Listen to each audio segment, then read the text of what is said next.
तो आइए बुलेटिन में आगे बढ़ेंगे। भिवानी पहुंचे प्रदेश के पूर्व वित्त मंत्री कैप्टन अभिमन्यु ने विपक्ष पर जमकर निशाना साधा। विपक्ष की ओर नायब सैनी को डमी सीएम बताने पर पूर्व मंत्री कैप्टन अभिमन्यु ने कहा कि विपक्ष सीएम नायब सैनी से डरा हुआ है।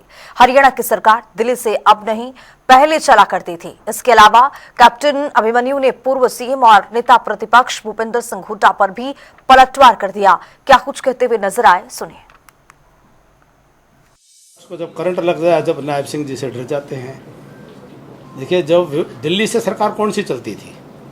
दिल्ली से सरकार चलती थी जब सरकार के दामाद को ज़मीन अलॉट कर दी जाती थी।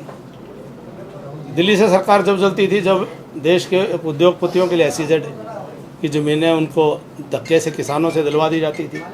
दिल्ली से सरकार जब चलती थी जब ज़बरदस्ती अधिग्रहण के प्रस्ताव आते थे और फिर दिल्ली के लोगों के पूंजीपतियों को जब वो ज़मीनें ज़बरदस्ती किसानों से अधिग्रहण के दबाव में उनकी जेबों में वो ज़मीनें चली जाती थी, तब वो अधिग्रहण वापस हो जाता था।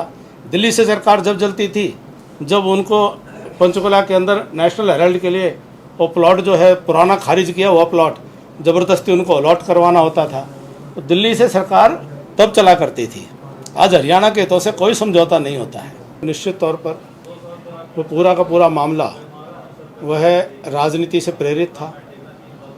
तो पूरा का पूरा जो प्रकरण था कि जिनकी सरकार गई थी 2014 में, वो उस सरकार जाने की पीड़ा को सहन नहीं कर पा रहे थे और किसी भी तरह से हरियाणा को वह डिस्टर्ब करना चाह रहे थे। तो ये उनका उद्देश्य था कि भारतीय जनता पार्टी की जो सरकार आई थी उस सरकार को सेटल नहीं होने देना, उसको डिस्टर्ब करना है।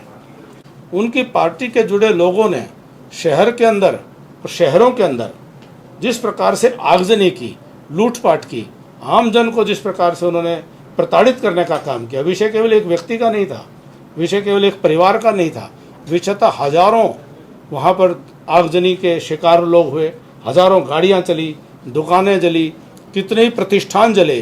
वह सारा का सारा केवल राजनीतिक प्रतिशोध और राजनीतिक स्वार्थ के कारण से वो चल रहा था। ये तो जग जाहिर है, इसको कौन नहीं जानता है।